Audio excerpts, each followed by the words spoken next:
This is Hidden Killers with Tony Brueski. Here now, Tony Brueski. The Los Angeles Police Department has officially spoken again on the death of 14-year-old Celeste Rivas Hernandez, and what they said, or rather what they didn't say, has thrown this entire investigation into kind of a chilling limbo, if you will, for the general public. When KTLA reached out for an update, LAPD responded with a single calculated phrase. Their previous statement stands on its own. The previous statement stands on its own. In any normal case, it might sound like standard PR language, kind of cold, procedural, forgettable. But in this case, it's kind of everything. That line tells us they have nothing new to add and no plans to expand their position that, so far, the only potential crime they can confirm is concealment of a body. So let's be absolutely clear. As of right now, the official stance of LAPD is that Celeste's death is not classified as a homicide. The medical examiner has not yet determined her cause or manner of death, and the department, after nearly 2 months of investigation, has not identified any evidence of criminal culpability beyond the concealment of her remains. Clear as mud, right? Kind of back to where we were. Was this a crime? Her death, a crime? Clearly putting a body in a trunk, that is a crime. But beyond that, how she got dead, to put it bluntly, was that a crime? A teenager's body was found in the front trunk of a Tesla registered to David, D4vd, and the legal system's response is maybe just a misdemeanor, and it might be. We do not know that he killed her or any sort of nefarious plans to do such a thing. I mean, that's all hype. We do not know an answer to that question. Nor should someone's name just be drugged through the mud for the hell of it either. Certainly, a lot of questions, a lot of silence. People are going to fill in blanks. But if we're going to play with reality on reality's terms, if you know nothing about this, and this happens to you, your attorneys are telling you to shut the F up. Don't say a word. Not because you're hiding something, but because you don't want someone to run with your words and make them something that they're not. And then a tide changes over society that is already sitting there, licking their chops, waiting for some moment to go, see, he had something to do with it. His lyrics are icky. They talk about dark things. Yeah, they do. So do a lot of artists.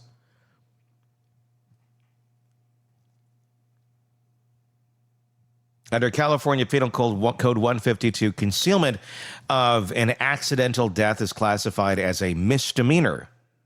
Amazingly, that's a misdemeanor. Okay. Punishable by up to a year in county jail. It's a legal definition of hiding a corpse, not murder, not manslaughter, just concealment. And the difference between those charges is the difference between justice and a footnote. Celeste Rivas Hernandez vanished in April of 2024. At least that's what the timeline looks like. At just 13 years old.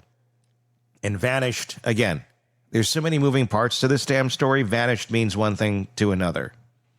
Because there is evidence that she certainly was showing up in other places, just not at her residence. Oh, wait, she did show up at her residence, too, but was never reported being found or showing back up, and we still haven't heard anything from the family. So, again, more Mad Lib's crime scene. Fill in the blanks with how you think it should go. At just 13 years old, she was already on a missing persons list. And it does raise more questions. Why is she hanging with a 20-year-old man doing TikToks if she's missing? Why is a 20-year-old hanging with a 13-year-old? Fair question. There were reports, photos, and surveillance videos placing her alive well after. Walking through neighborhoods, appearing at a graduation, attending a concert in Las Vegas where David Anthony Burke, better known as David, performed on stage. These are all the allegations. the TikTok video. She wasn't hiding underground. She was in plain sight to many. That alone raises questions about who was around her, who claimed to care about her, and why nobody seemed to step in. That's a big question. And a big question that I think leads to the answer of why is no one talking? Why are we not hearing more from the family? Why are we not hearing more from folks who supposedly loved her and cared about her and had her best interest at heart?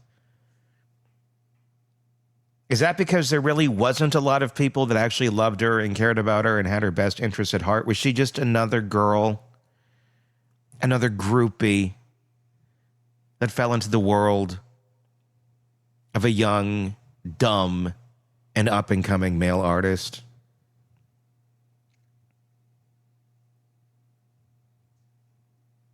Or was she just another girl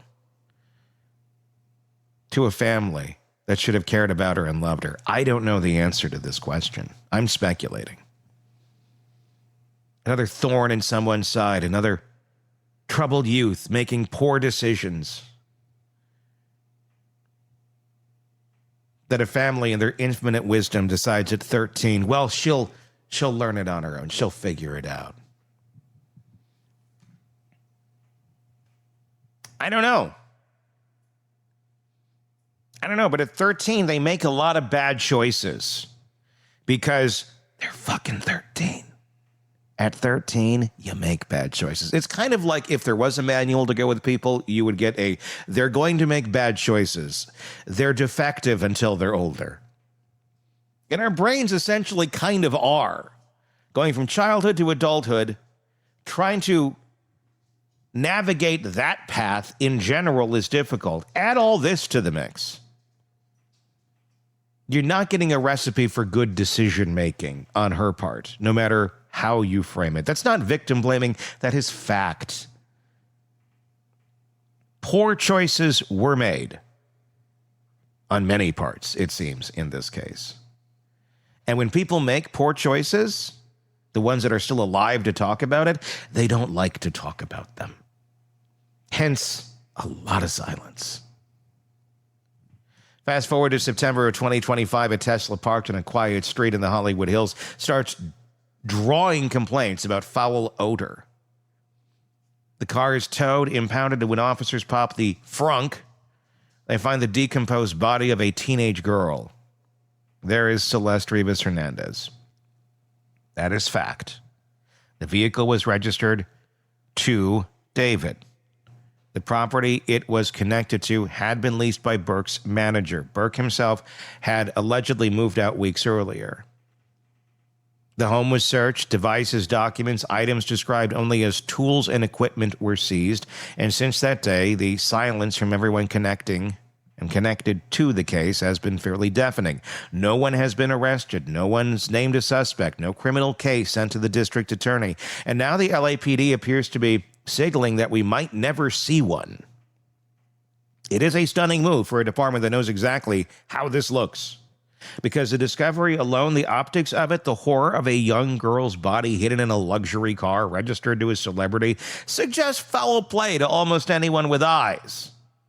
But the law doesn't run on instinct. It runs on evidence. And right now, the medical examiner hasn't found, or at least hasn't publicly disclosed, evidence that Celeste was in fact murdered. Private investigator Steve Fischer, who's been working on the case independently for the property owner, has been blunt about what he's seen. He's alleging that there is physical evidence from inside that house suggesting someone had plans to get rid of her. He stopped short of specifics, but the implication is clear. Something was being prepared. He's careful to note that it might not point to how Celeste died, but rather what was going to happen, or what people were thinking of having happen. There could have been greater plans as far as getting rid of her. It's a scary, sadistic stuff. Sadistic stuff. That's how he described it. And if that's true, with what he found inside that house that for some reason was not found by the LAPD when they went in. Who knows why? Why the PI found it and they didn't? If it's connected to the case, I don't know. If it's true, we're not just looking at a case of concealment. Then we're looking at an interrupted disposal plan. And if the timing really was off, as Fischer puts it, that means someone ran out of time to finish covering their tracks. Still, LAPD is not budging. Their statement remains the same. No homicide, no charges, as of now. Behind the scenes, Fischer says he's been tracking the Los Angeles County Medical Examiner's case list. On the date Celeste's body was recovered, September 8th, there are over 20 deaths logged. Every other case from that day now has a listed cause and manner. Every one except hers. The only one still blank is Celeste Rivas Hernandez. That silence from the coroner's office, it speaks volumes. It could mean they're still waiting on toxology results because that's probably what is happening. The fact that this body was badly decomposed, that's where you have to get more than just a regular autopsy done to look at this. That's where you get to the anthropologic testing. An anthropologist involved in this. Yes, I know it sounds like digging for dinosaurs, but it is what it is. It could mean the decomposition and the analysis that they're making on it, it could be nearly impossible to because of the decomposition, basically. But they will find something, but it takes time, especially when it has been sitting there that long. Or it could mean that the results they got back didn't fit neatly into a category. No trauma, no overdose, no obvious signs of violence. That's a forensic dead zone that turns a homicide investigation into kind of a bureaucratic shrug. And if the cause of death is ultimately ruled undetermined, well, the LAPD can't prosecute a murder they can't prove happened, even if everything about it screams otherwise. Does it scream otherwise? There's a body in a trunk. Legally, it's a nightmare scenario. The girl, she would have been 14 at the time she was found. She died at the age of 13. Is found decomposed in a trunk. The only person who might ever face charges could be hit with a misdemeanor for hiding her body. Maybe probation. Maybe nothing. But here's where it gets darker. Fischer hinted at another possibility. Drugs. I've been saying this from the beginning, and toxology will be interesting. He says prescription opioids and other narcotics were found at the property where Burke had lived, though they were prescribed to adults. He's also said there were photos and eyewitness accounts suggesting Celeste appeared not sober in the weeks before she disappeared. That raises a possibility that her death could fall under California's drug delivery statutes, laws that allow prosecutors basically to charge someone with involuntary manslaughter if they provide drugs a cause a fatal overdose. It's happened before. Fischer mentioned Matthew Perry's case, where multiple people were charged with supplying the drugs that killed him. If toxology eventually shows that Celeste's death was drug-related, that could open a path for prosecution if investigators can prove who supplied those drugs. But if no lethal substance is found, no blunt force trauma, no strangulation, no gunshot wound, then all that's left is a corpse in a trunk and a justice system too constrained to call it what it looks like. Essentially, it's a very dark version of Weekend at Bernie's. You know, they remake movies and TV shows all the time now, and sometimes they put really weird, dark twists on what were otherwise hilarious family comedies. It kind of feels like what might be going on here. Even Fischer admits he's baffled by the silence. He says it's bizarre that so many people close to Burke, mostly young, social savvy people, have kept quiet this long. No leaks, no anonymous tips, no side confessions. But again, maybe no one knows anything, including Burke, David. He speculates that they may all be represented by the same counsel, or they don't know anything, which could explain the coordinated hush. But in 2 months, not one of them is cracked? Is that control? Is that fear? Or is that nobody knows shit?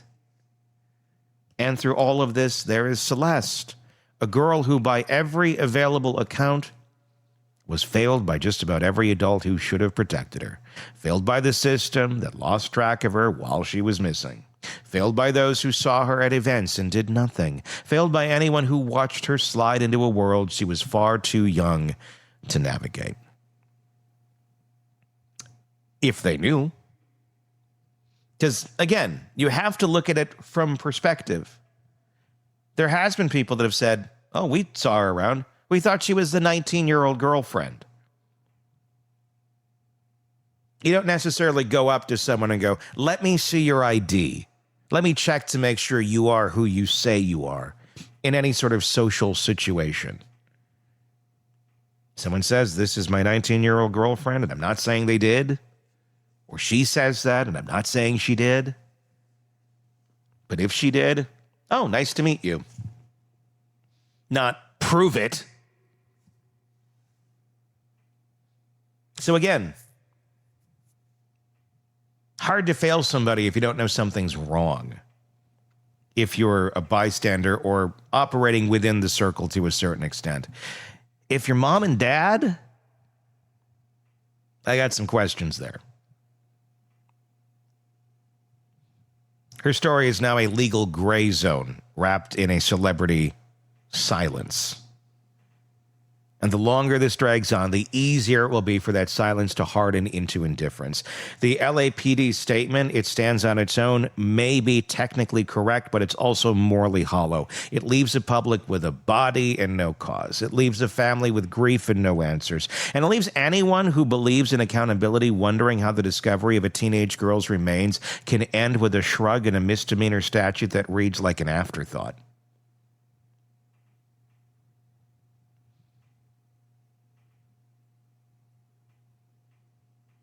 And that's where the outrage needs to live.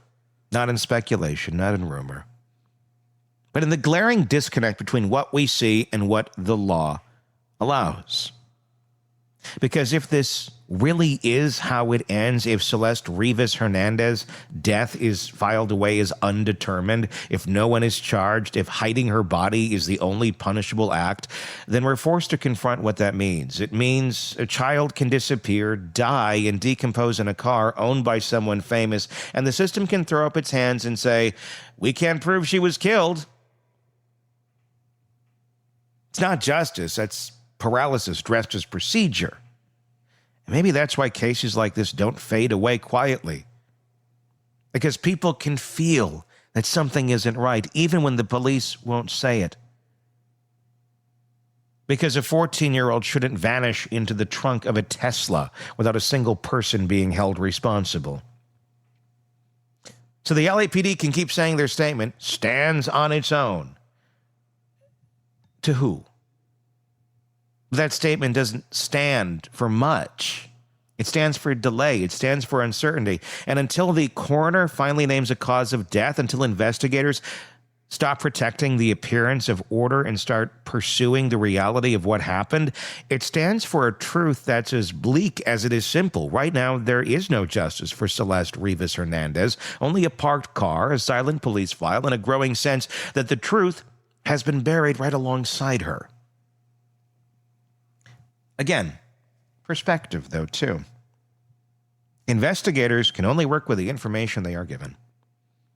And in a culture that doesn't like to snitch, that doesn't like to talk, that doesn't like to admit anything might possibly be going wrong, it's kind of hard to investigate something where the people who may know information won't tell you information. Now, I'm not saying that's what's going on, but I'm saying what is going on, because we're not hearing anything from anybody. Why is that?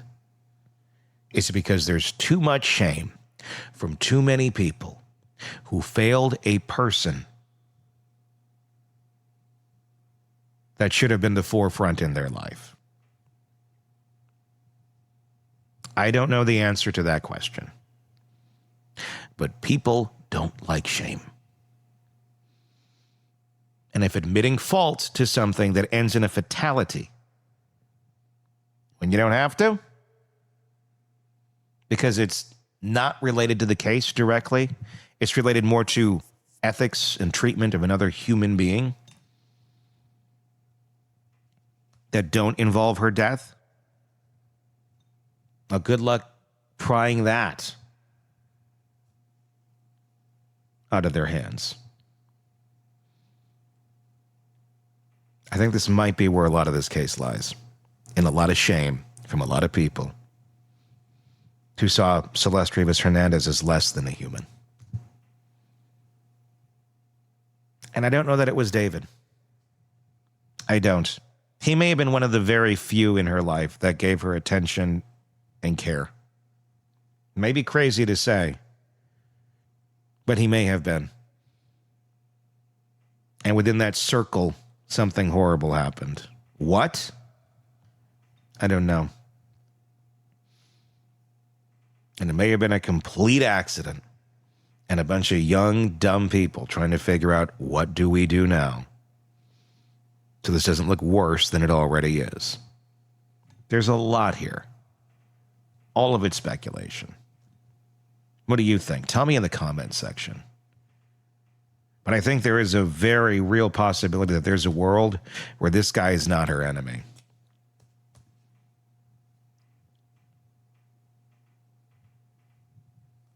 Give me your thoughts. YouTube is where we're at. If you want to comment, search Hidden Killers with Tony Brueski. Same search wherever you get podcasts to find us, and press subscribe so you don't miss any of our commentary and coverage. We'll keep watching this case. Until next time, I'm Tony Brueski. We'll talk again real soon. Want more on this case and others? Then press subscribe now and don't miss a moment of true crime coverage from Tony Brueski and the Hidden Killers podcast.